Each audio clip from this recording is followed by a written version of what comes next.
Today, the European Union has 27 member states, although you could also phrase this as it has 27 member countries. This differentiation is important because the EU was created as an extra organization that countries are a part of together. It wasn't created to replace national identities with a single European one, although some people do want the EU to move towards that, becoming more a federal model, but that's not what this video is about. I mentioned this because if the EU had been created from scratch, taking on the concept of a single European country, as are the United States, perhaps a territorial reorganization would have taken place on the internal level as well, with member states' territory being reorganized to suit some type of administrative convenience. So what if this had happened? In 1920, envisioning a project that would allow Europe to live in peace, a pretty crazy idea was presented.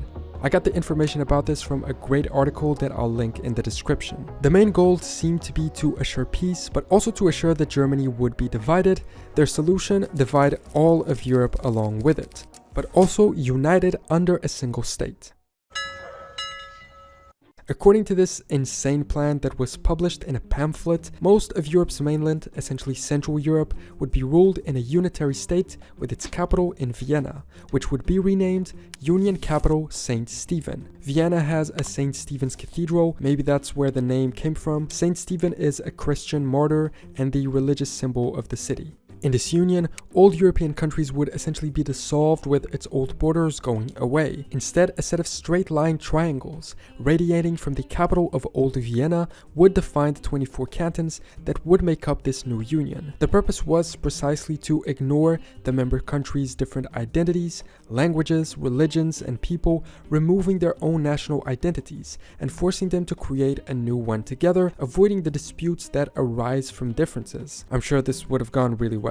Their new flag would reflect this territorial organization, resembling the current flag of the Seychelles with its radiating lines, which I believe represent the colors of the flags of countries that would become a part of it. In its center would be a group of hands holding each other, symbolizing cooperation between the people, and an alternative version shows what appears to be Saint Stephen himself. So much for removing the importance of religious differences when you name the capital Saint Stephen and use the religious figure in your flag. The Central European Union would exclude European areas that are, in part, today a key part of the EU, such as all of Scandinavia, only Norway isn't a member today, Ireland and the UK, Spain and Portugal. Northern Italy would join, but the center wouldn't, being transformed into a papal state. Here we can really tell how this was biased towards Christianity. The Russian Empire would also stay out, remaining with its Eastern European possessions. It's odd that the author of the idea idealized the Russian Empire existing in 1920, given that the revolution that created the USSR had already happened in 1917. A few other independent states would remain out of the Union too, such as Bulgaria, Greece, which would gain Sicily and southern Italy, but not be awarded any part of Thrace, which it holds today. This is really chaotic. It's unfortunate I couldn't find the full pamphlet for the video. It would be interesting to try and understand if there was some type of justification for how these independent states would be organized. Serbia and Albania would be united into a single state. We all know how well they get along, while the rest of the Balkans would be divided among the cantons. The Balkans literally caused the war they had just gotten out of. How could anyone think it would be a good idea to divide them with straight lines and join Serbia and Albania together? Also, why would parts of Serbia be inside cantons while others were not? There really doesn't seem to be any logic to the plan, and it almost seems like satire.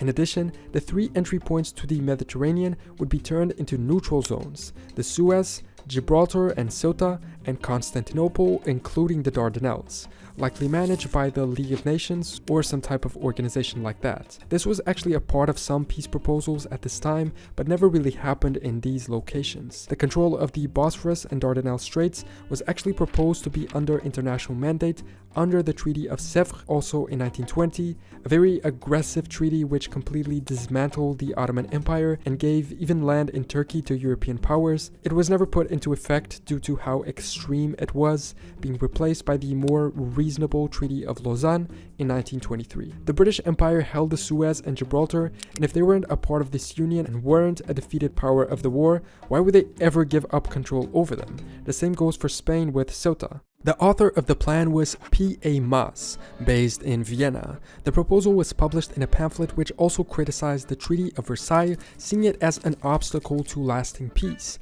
Here he had a reasonable point, but his proposal, while good in concept, uniting Europe, failed in the way in which it was proposed, and would likely cause even more trouble than the Treaty of Versailles, especially in countries that came from the old Austro-Hungarian Empire and the Balkans, eager to have their independence and national identity, but in this case seeing themselves forced to be a part of yet another union. In the pamphlet he wrote, "The nation-states are definitely torn apart, but they are joined together under one roof by creating sub-regions in which all nations are fused. Each of the cantons was to be named after its chosen capital city. In the original map, we can see each of these: Munich, Paris, Berlin, Geneva, Budapest, Warsaw, among others.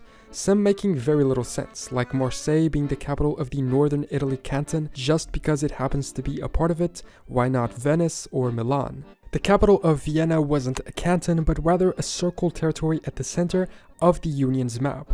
Apparently, he actually wanted to build a circular wall around it with 24 gates that led into each of the cantons. Despite the division into 24 cantons, the Union would recognize only 4 constituent nations: Romans, Germans, Slavs, and Magyars. The first 3 of these were to be subdivided into different peoples. This makes no sense. He wanted to merge everyone, but then these specific people get a specific status. Also, why join these countries but leave out Southern Europe and Scandinavia? If the proposal was to be this complete utopia scenario, why not include all of the continent? He also proposed that all colonies of these former countries were to be united and managed together. Granted, most of these countries had no colonial empire. This would essentially mean a joining of the colonial empires of France, the Netherlands, Belgium, and Germany if German colonial losses in Versailles were reverted. In terms of government, the Union president would serve a term of 3 years, and the presidency would rotate between the 4 nations recognized by the Union, a measure that would defeat the supposed purpose of the Union.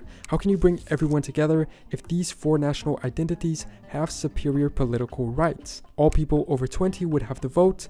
Esperanto was to be the common language of the Union. Esperanto is a language created by Warsaw-based ophthalmologist Zamenhof in 1887.